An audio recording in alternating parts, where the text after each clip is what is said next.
El barroco, como otros movimientos artísticos, representó la realidad de la época, incluyendo las costumbres e incluso las actividades más sencillas.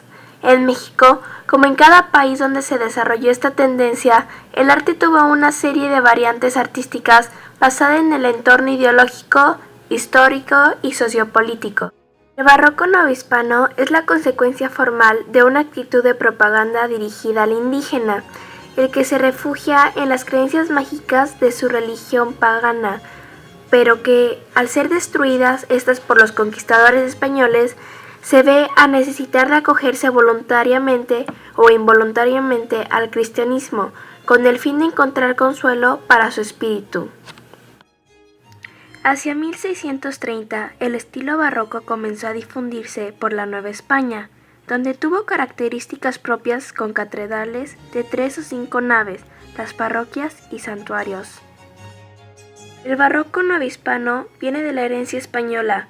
A la labor evangelizadora de los frailes se unió la formación de indígena en términos artísticos debido a su desconocimiento de las técnicas y formas europeas. El estilo barroco representó una experiencia de sobrevivencia cultural por parte de los indígenas. La presencia de color es otro rasgo característico. Se manifiesta sobre todo a través de la piedra, ladrillo, revocado en el blanco, la pintura de almargue, la yesería policromada y los azulejos. Se trata de un arte que será utilizado como argumento convincente del poder católico. Dentro de este existen 4 tipos. El barroco sobrio es el primer estilo barroco que se desarrolló en América. Es muy parecido al barroco español. Este estilo de barroco conserva los órdenes arquitectónicos, pero también tiene un sentido de libertad, y estos se demuestran en las columnas alteradas en sus proporciones. Este estilo rompe con los establecimientos, multiplicó las formas, puertas, ventana, nichos. Este estilo de barroco está en la Ciudad de México en las iglesias de San Lorenzo y la de Jesús María. El segundo es el estilo barroco rico. Este estilo de barroco fue paralelo con el barroco sobrio. Estuvo en los siglos XVII y XVIII. En este estilo deformó un tipo de iglesia barroca que adornaba sus portadas con mayor profusión. Algunos ejemplos de este estilo se encuentran en la iglesia de San Bernardo, en el templo de San Agustín y en la iglesia de la Santa Teresa la Antigua. Este estilo de barroco era refinado y detallista. Exuberante. La riqueza desbordaba todos sus límites. Esta respeta la estructura arquitectónica por ser netamente decorativo, pero invade todo espacio que ésta deja libre. Con relieves de argamasa, de yeso en blanco, crema con filetes de oro o policromados. Por último, está el estilo churrigueresco. Es una variante del estilo barroco que presenta más ornamentación. Fueron construidos de retablos efímeros y también en lo arquitectónico. La escultura barroca cumplió un papel muy importante en la decoración arquitectónica tanto interna como externa. A diferencia de las esculturas del Renacimiento, parece posarse viva sobre la base de piedra, prestas a salir de ellas en cualquier momento. Los rostros sufren, se esfuerzan apretando los labios o abriéndolos. Los músculos se encuentran en tensión y las venas parecen latir bajo la piel, incluso cabello y barba. Plasma un estado de ánimo. El movimiento se convierte en una auténtica obsesión de los escultores barrocos. Doquier aparecen ángeles y arcángeles, santos y vírgenes, dioses paganos y héroes míticos, agitándose en las aguas de las fuentes o asomándose de sus nichos en las fachas, cuando no sostienen una viga o están en los altares. Los materiales que mejor expresaban estos sentimientos eran el mármol blanco y el bronce. En la pintura barroca se desarrollaron nuevos géneros como los bodegones, paisajes, retratos, vanitas, cuadros de género o costumbristas, así como se enriqueció la iconografía de temas religiosos.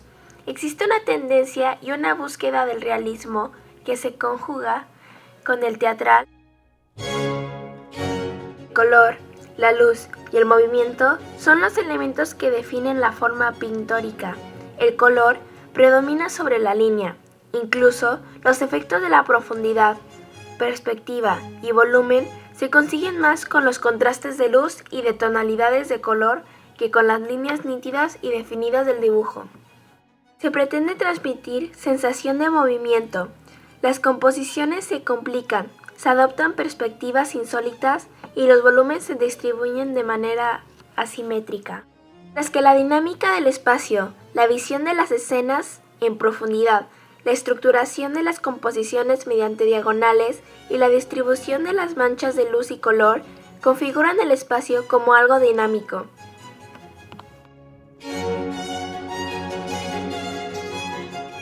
En el barroco literario podemos hacer algunas consideraciones. El rasgo más acusado del barroco literario es el contraste. Este claroscuro que en las obras se manifiesta como paradoja, contradicción y la utilización de tesis y antítesis. Es casi un síntoma inequívoco. Esto se divide en dos partes. Primero, el conceptismo. Consiste en utilizar muchas ideas con el menor número posible de palabras. Se basa en las asociaciones ingeniosas de palabras, paradojas, antítesis, chistes y juegos de palabras. Luego está el cuteranismo. Este busca la belleza formal sin importar el contenido, sino la forma. Utiliza recursos expresivos como el hiperbatón, perífrasis y metáforas. Es un arte de minorías por su lenguaje oscuro. Mayores representantes de la literatura barroca fueron Carlos de Sigüenza y Góngora, Sor Juana Inés de la Cruz, Juan Ruiz de Alarcón. Se trata de una de las épocas musicales más largas, fecundas y revolucionarias de la música occidental, así como la más influyente. Su característica más notoria es probablemente el uso del bajo continuo y el del desarrollo de la armonía tonal, que la diferencia profundamente de los anteriores géneros. Lo característico del neoclasismo era revivir otras épocas, en concreto la antigüedad clásica. Realmente no se diferencia de intentar crear la Edad Media o la vida en países orientales, pues en ambos casos se recurría a temas exóticos, ajeno a la realidad de la sociedad en la que el pintor trabajaba.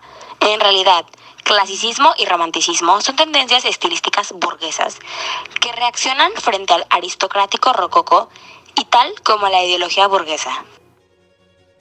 Aspira tanto al orden y la estabilidad como a la libertad que les era negada por el antiguo régimen. Del mismo modo, es la burguesía la que se plantea dialéctica entre la razón, que se defiende un sistema político más racional que el antiguo régimen, y el sentimiento, muchas veces puro sentimentalismo burgués, frente a la cínica frialdad e indiferencia de la aristocracia. En ese sentido, el neoclasismo representaría la aspiración a un orden regido por la razón, mientras que el romanticismo representaría las igualdades burguesas. Ideas de libertad en un mundo dominado por el sentimiento individual.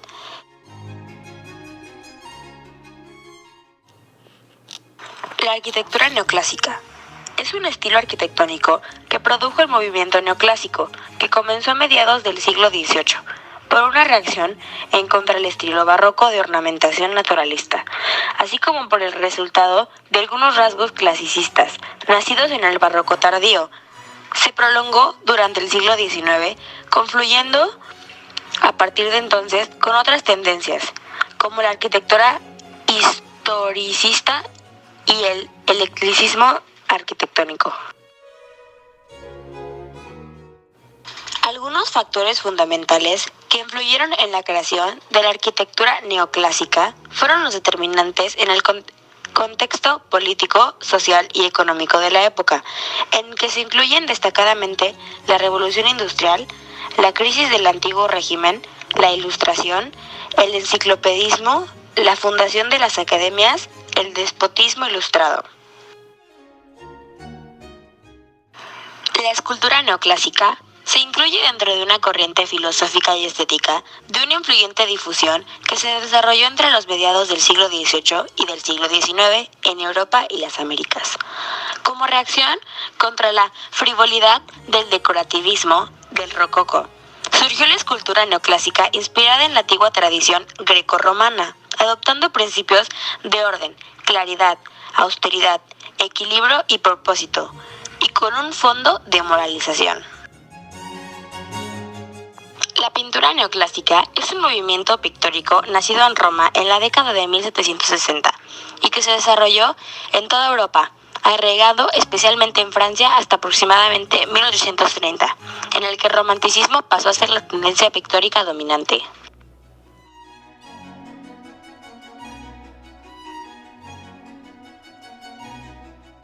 A la tendencia estilística en la composición de música del periodo de entreguerras, que destacaba la contención y la claridad formal de los modelos de la época clásica.